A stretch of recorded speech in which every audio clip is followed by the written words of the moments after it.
આ કુંવરની માતા મારું વર્ષોથી વ્રત કરે છે, એટલે મારે આ કુંવરની રક્ષા કરવી પડે. દરેક માતાઓ પોતાના પુત્રના રક્ષણ માટે શ્રાવણ મહિનાના શુક્રવારે જીવંતિકા વ્રત એટલે કે લાલ શુક્રવારનું વ્રત કરે છે. આજે આપણે સાંભળીશું જીવંતિકા વ્રતની સંપૂર્ણ વ્રત કથા. પ્રાચીન કાળમાં એક નગરમાં શીલવંત નામે રાજા થઈ ગયો. તેને સુમન નામે સુશીલ ગુણવંતી રાણી હતી. રાજા રાણી ઘણા જ સુખી હતા, માત્ર સંતાનની ખોટ હતી. તેથી રાણી ચિંતામાં ઘણી દુબળી પડી ગઈ હતી. એક દિવસ પુત્ર ચિંતામાં રાણી વિચાર કરતી બેઠી હતી. રાણીને ચિંતામાં બેઠેલી જોઈ દાસી બોલી, બા સાહેબ, મારી વાત માનો તો તમારી બધી જ ચિંતા ટળી જાય. તમે જાણો છો ને, હું તો સુયાણીનું કામ કરું છું. નગરમાં સારા સારા ઘરે મને સુવાવડ વખતે બોલાવી જાય છે. રાણી કહે, તેથી શું બા, તમે નહીં માનો, હું ધારો ને તો તમને પુત્રની માતા બનાવી દઉં. પુત્રની વાત આવતા રાણી ઉત્સુક થઈને બોલી, કહે, તારી જે વાત હશે તે માનવા હું તૈયાર છું. દાસી કહે, તો બા સાહેબ, આજથી તમારું વાંજ્યા મેણું ટળ્યું સમજો.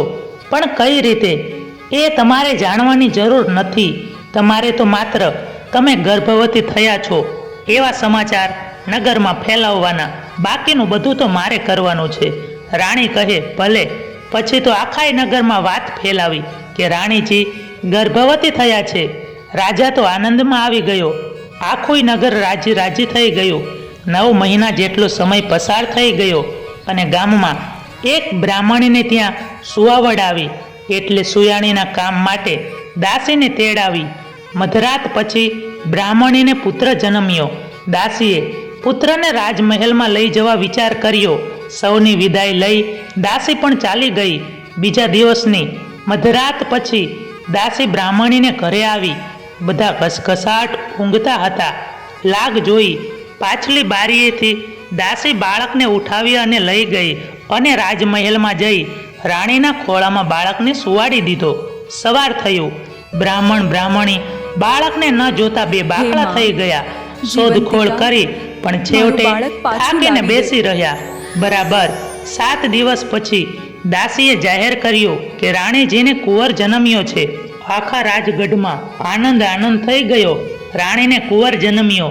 રાજા રાણીનું વાંજ્યા મેણું ટળ્યું, તેથી લોકો પણ આનંદમાં આવી ગયા.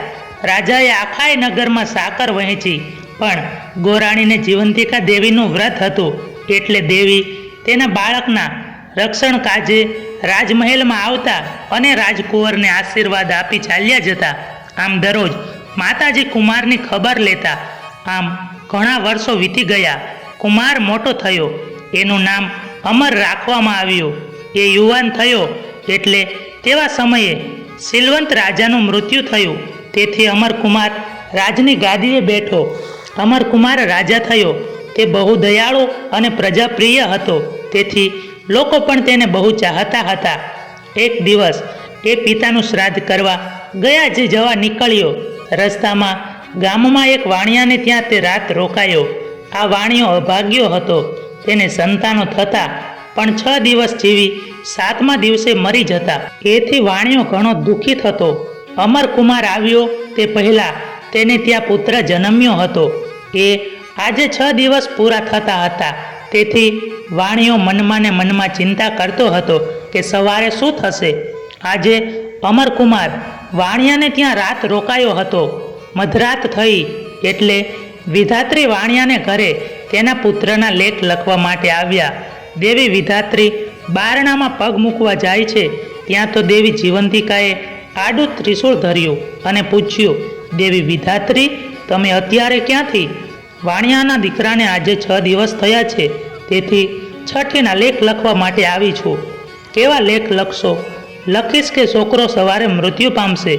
જીવંતિકા દેવી કહે, બહેન વિધાત્રી, તમે એવું નહીં લખી શકો.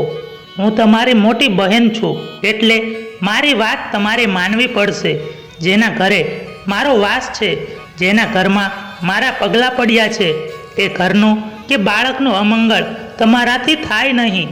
વિધાત્રી દેવીને મોટી બહેન જીવંતિકા દેવીની વાત માનવી પડી અને છોકરાના આયુષ્યમાં દીર્ઘ આયુષ્ય લખી અને ચાલ્યા ગયા. સવારે પોતાના દીકરાને જીવતો જોઈ વાણિયો તો રાજી રાજી થઈ ગયો. તેણે યાત્રાળુ અમરકુમારના પગલાંનો પ્રભાવ માન્યો અને તેને પાસે આવી સેવા કરવા લાગ્યો. બીજા દિવસે અમરકુમાર ગયા જે જવા તૈયાર થયો એટલે વાણિયો આગ્રહપૂર્વક કહેવા લાગ્યો, ભલે જાઓ, પણ વળતા અહીં થઈને જાજો. ભલે કહી અમરકુમાર ગયાજી પહોંચ્યા. પિતાની શ્રાદ્ધ ક્રિયા કરી પિંડ આપવા હાથ લાંબો કર્યો. ત્યાં તેને એકને બદલે 2 હાથ દેખાયા. એનું કારણ એ સમજી શક્યો નહીં.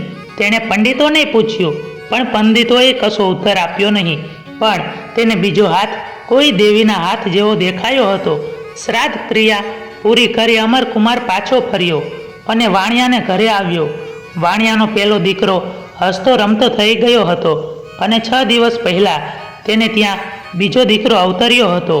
અમરકુમારને આવેલો જોઈ વાણિયો ઘણો જ આનંદમાં આવી ગયો.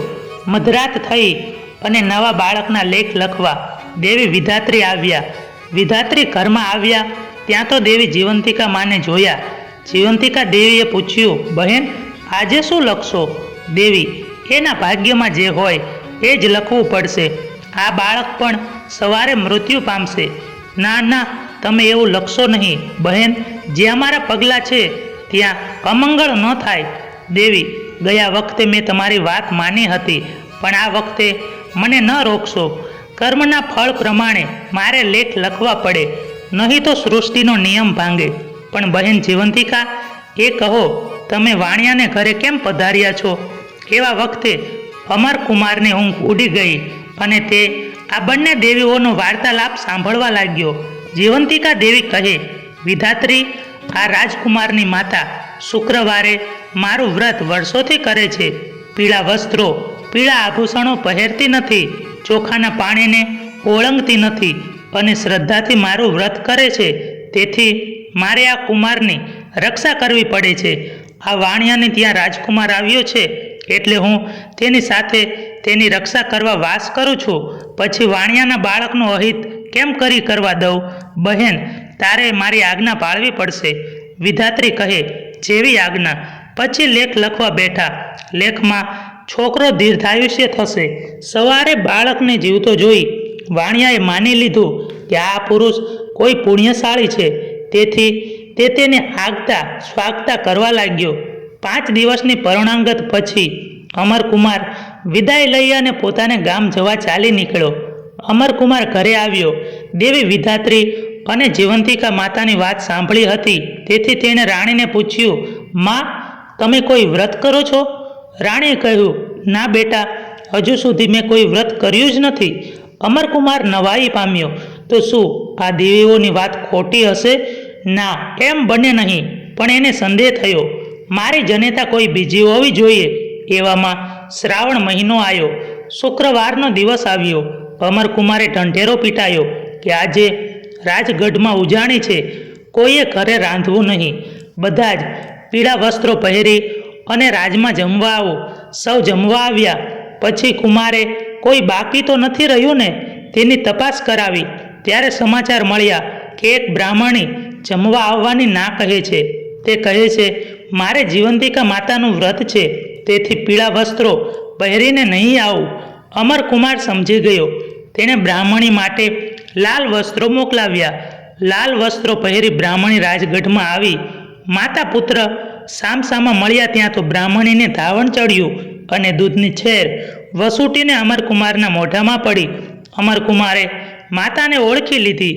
માં, હવે તમે રાજમહેલમાં રહો. તમે જ મારા ખરા જનની છો.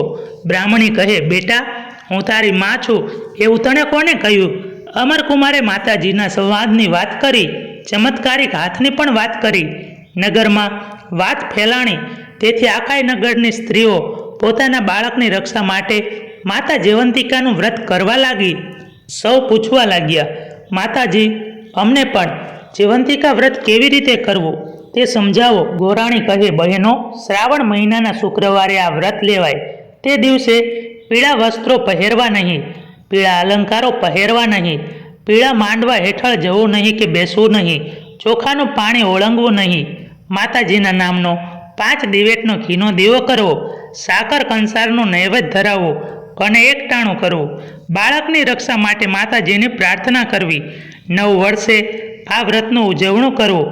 એક સૌભાગ્યવતી સ્ત્રી, એક કુમારિકા અને એક બાળકને પોતાને ઘરે નોતરી ફૂલહાર પહેરાવી પૂજન કરવું અને જમાડવા.